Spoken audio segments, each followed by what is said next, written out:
25வது ஸ்லோகம் ஸ்ரீ சுப்பிரமணிய புஜங்கத்தில். என்ன சொன்னார் வேறு அதில்னா, இந்த திருநீர் பூசிக்கிறோமே அதனுடைய மகிமை என்ன? விபூதி பூசிக்கிறோம்.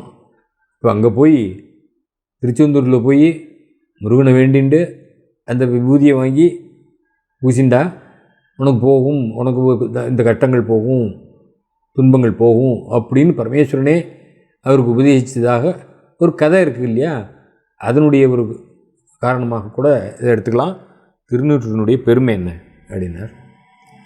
அபஸ்மார குஷ்டக்ஷயார்ஷ பிரமேக ஜுரோன்மாத குல்மாதி ரோகா மகாந்தா பிசாசாச்ச சர்வே பவத்பத்ரமூர்த்திம் விலோக்கியக்ஷணாத் தாரகாரே துருவந்தே. தாரகாசுரன் அழித்தவனே, தாரகாரே, வலிப்பு, காக்கா வலிப்புலாம் வருதுன்னு சொல்கிறாளே, அது குஷ்டம், குஷ்டநோய், காச நோய்,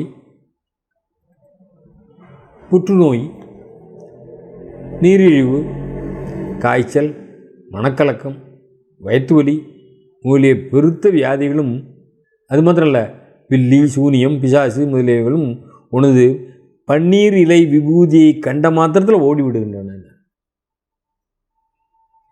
ஸோ ஒரு மனுஷனுக்கு வியாதி வந்துடுதுன்னு சொன்னால் டெஃபினட்டாக அவன் போய் இந்த முருகனை, திருச்செந்தூர் முருகனை வேண்டினாலே போய்விடுங்கிறது மாத்திரம் இல்லை, இந்த பர்டிகுலர்லி இந்த சுப்பிரமணிய புஜங்கத்தில் இந்த ஸ்லோகத்தை சொன்னால் நிச்சயமாக நமக்கு எல்லா நிவர்த்தியும் கிடைக்கும், நிவாரணம் கிடைக்கும், வியாதி போகும் அப்படிங்கிறதுக்கு ஒரு மந்திரபரமாக இருக்கக்கூடிய ஸ்லோகம் இது.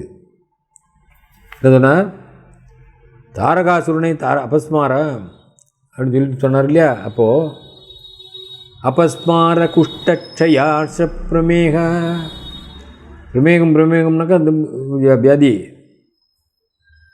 எது? சுகர் கம்ப்ளைண்ட்லாம் சொல்கிறோமே அதான். குஷ்டம், க்ஷயம்,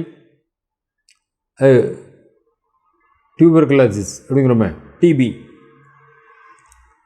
ஜுரோன்மாத குல்மாதி ரோகா மகாந்தகா, ஜுரங்கள்லாம் இருக்கு இல்லையா? ஜுரம், குத்துநோய், குல்மாதம் எல்லாம், மனக்கலக்கம், வயிற்று வலி எல்லாமே தான். அது மாத்திரம் இல்லை, விசாசாச்ச சர்வே பவத் பத்ரமூர்பூதிம், விசாசுகள்லாம் அவங்க நம்ம புத்திரம் பிசாச்சு பிடிச்சிட்டுமா, அவனுக்கு ஆவி வந்துடுத்து அவனுக்கு அப்படிம்பா, ஆவி பூந்துடுத்தும்பா, எதுவாக தான் இருக்குடா. ஆவிகள்லாம் இருக்கா இல்லையாங்கிறத பற்றி அப்புறம் பேசுவோம். அப்படியே இருந்தால் கூட எல்லாம் உன்னுடைய வேலை கண்டா ஓடிவிடும்.